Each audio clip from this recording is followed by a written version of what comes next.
दोस्तों welcome back to the channel Srishti Study Point. Railway recruitment board ने फिर से वैकेंसी निकाली है और उसका जो एम्प्लॉयमेंट नंबर है यानी कि विज्ञापन संख्या वो ये है।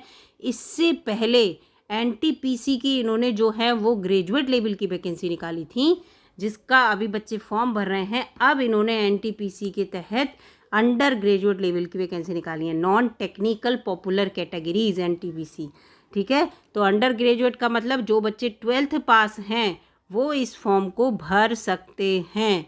कितने प्रकार की वैकेंसी है, टोटल कितनी वैकेंसी है वो मैं यहाँ पर आपको दिखा देती हूँ। देखिए टोटल वैकेंसी जो है यहाँ पर वो आपको दिख रही होंगी 3445 वैकेंसी हैं। कितने प्रकार की वैकेंसी है, देखिए 4 प्रकार की वैकेंसी यहाँ पर आई हैं।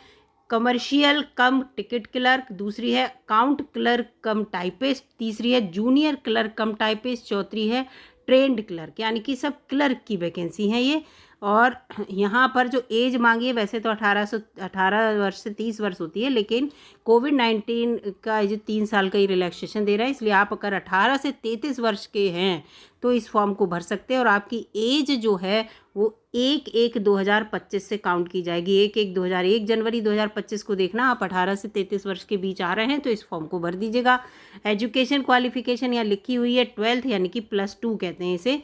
तो +2 की स्टेज अगर आपने क्वालिफाई कर रखी है तो आप इस फॉर्म को भर सकते हैं। टोटल वैकेंसी मैंने आपको बता दी कितनी है और इसमें यही सब पहले लिखा हुआ है। कब से कब तक आप इस फॉर्म को भर सकते हैं यहाँ पर मैं आपको बता दूं। पब्लिकेशन आज हुआ है, लेकिन फॉर्म भरने की तिथि जो है 21 सितंबर 2024 से स्टार्ट हो जाएगी और फॉर्म भरना बंद जो हो जाएंगे वो हो जाएंगे 20 अक्टूबर 2024 को रात 11:59 तक। फीस सबमिट के लिए 2 दिन आपको एक्स्ट्रा मिलेंगे, 21 और 22। ठीक है, 21 और 22 अक्टूबर 2024। और अगर आप अपने फॉर्म में कोई मॉडिफिकेशन करना चाहते हैं तो उसके लिए विंडो ओपन होगी करेक्शन के लिए, वो होगी 23 अक्टूबर से 1 नवंबर 2024 तक। लेकिन यहाँ पर एक बात है कि आप जो अकाउंट क्रिएट करेंगे, इसमें अकाउंट क्रिएट ज़रूरी होता है।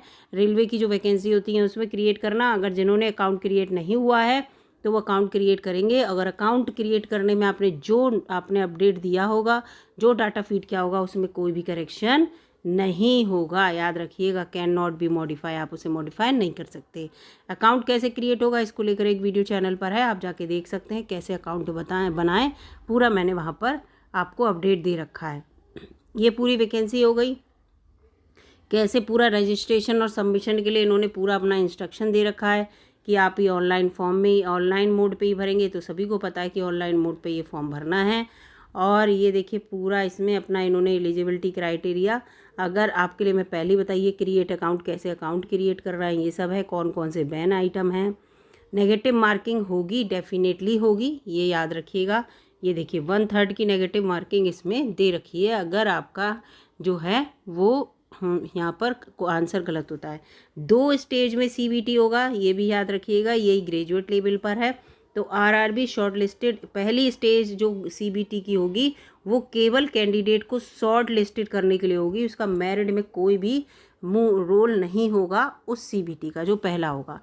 जब पहले सीबीटी से आप शॉर्ट लिस्टेड हो जाएंगे, लिखा RRB wise short listed candidate for second stage CBT shall be done at the rate of 15 times of vacancy. जितनी वैकेंसी हैं उसका 15 गुना बच्चे बुलाए जाएंगे सेकेंड स्टेज की सीबीटी के लिए, सेकेंड स्टेज के पेपर के लिए। ठीक है, और फिर the short listed for computer, अगर कंप्यूटर टाइपिंग के लिए आपके लिए बुलाया जाएगा तो जो ये सेकेंड स्टेज का पार कर लेंगे तो 8 उसमें से 8 गुना बच्चे आपकी कंप्यूटर की टाइपिंग के लिए बुलाए जाएंगे। देखा है, based on the merit of the candidate in second stage CBT.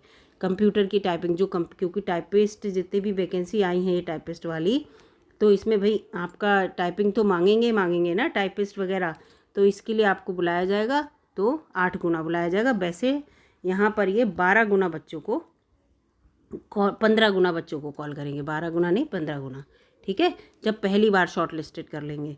Negative marking आपको बता दी है मैंने, जनरल इंस्ट्रक्शन इसमें ये दे रखी हैं।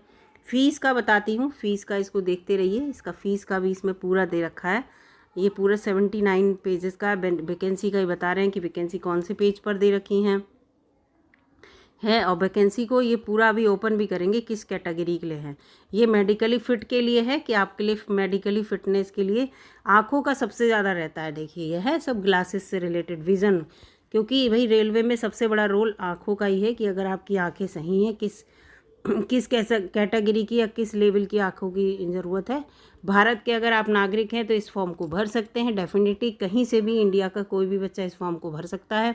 एज लिमिट में देखिए ये दिया है पूरा इन्होंने, जो उन्होंने 18 से 33 वर्ष की दे रखी है, तो उसके लिए 18 से 33 वर्ष में अनरिजर्व और EWS के लिए कहा है कि अपर यानी कि 2/1/1992 से पहले का जन्मा हुआ ना हो और 1/1/2007 के बाद का जन्मा ना हो। ठीक है। ऐसे OBC नॉन क्रीमिलियर के लिए कहा है 2/1/89 से पहले का जन्मा ना हो और 1/1/2007 के बाद का ना जन्मा हो। SC ST के लिए कहा है 2/1/1987 से पहले का ना जन्मा हो और 2007 के बाद का ना जन्मा हो। तो इस तरह से इन्होंने बताया। ठीक है। ये सारी अर्लियर हैं कि इससे पहले के ना जन्मे हो, ये इसके बाद के आप ना जन्मे हो, तो ये पूरा है। ठीक है। तो ये दे रखा है इन्होंने, और जो ईयर का है वो रिलैक्सेशन डेफिनेटली मिलेगा। और 33 OBC वाले को 33 तो वैसे ही दे दी, प्लस 3 साल तो 36 साल के हैं आप, तो इस फॉर्म को भर सकते हैं। और SC वाला ST वाला देखिए 33 + 5 यानी कि 38 ईयर्स के भी हैं, तो आप इस फॉर्म को भर सकते हैं। इस तरह से इन्होंने पूरा अपना रिलैक्सेशन दे रखा है। और फिजिकली हैंडीकैप्ड के लिए इन्होंने उसका रिजर्वेशन इसके साथ कैटेगरी का अकॉर्डिंग है। जैसे अनरिजर्व में 10 साल यानी कि 33 + 10 यानी कि अगर आप 43 के भी हैं तो भी इस फॉर्म को भर सकते हैं। और OBC वाले 46 तक भर सकते हैं, और इसमें देखो 5-2 साल और ये 47 तक भर सकते हैं। तो इस तरह से फिजिकली हैंडीकैप्ड के लिए काफ़ी रिलैक्सेशन इन्होंने दे रखा है। तो ये नॉन क्रीमिलियर SC OBC ये लिखा रिलैक्सेशन नहीं होगा इनके लिए, पूरा अनरिजर्व कैटेगरी में आएंगे ये। और ये चीज़ इसमें दे रखा है इन्होंने। एजुकेशन क्वालिफिकेशन पहले ही बता दी कि 12th पास हैं। फ़ीस कितनी जाएगी, तो कैंडिडेट जितने भी हैं उनकी फ़ीस जो इस क्राइटेरिया में नहीं आ रहे हैं उनकी 500 रुपये फ़ीस है। इस क्राइटेरिया में देखो physically handicap, female, transgender, ex serviceman candidate, ठीक है, SC ST से जो बिलोंग कर रहे हैं ये सब, और इकोनॉमिकली बैकवर्ड सेक्शन EWS जो सेक्शन है, इकोनॉमिकली वीकर सेक्शन जो है, ठीक है, इन सब की 250 फीस है। इसके अलावा जितने हैं उन सब की 500 फीस है। लेकिन आप जब फर्स्ट स्टेज का CBT देने जाएंगे जो आपका केवल स्क्रीनिंग का होगा तो आपके 400 रुपये वापस कर दिए जाएंगे और इनके पूरे 250 वापस कर दिए जाएंगे। ठीक है। पैसे यानी कि फ़ीस आपकी कोई नहीं लग रही। ऑनलाइन मोड पे आपको पेमेंट करना होगा, इस चीज़ को ध्यान रखिएगा।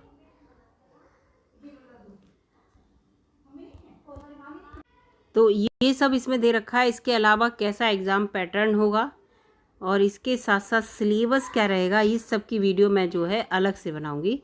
फ़िलहाल जो बच्चे इस कैटेगरी में आ रहे हैं वो इस फॉर्म को भर दीजिए।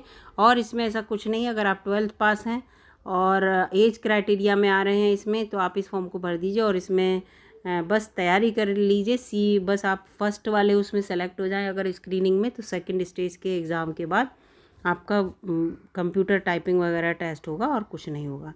तो ये पूरा देखो यहाँ पर दे रखा है कि किस तरह का फर्स्ट स्टेज का पेपर होगा, ये पूरा सेकंड स्टेज का पूरा इसमें दे रखा है, सब बाद में बताऊँगी। वीडियो अगर अच्छी लगी हो लाइक कीजिएगा, चैनल पर नए हो सब्सक्राइब कर लीजिएगा। धन्यवाद।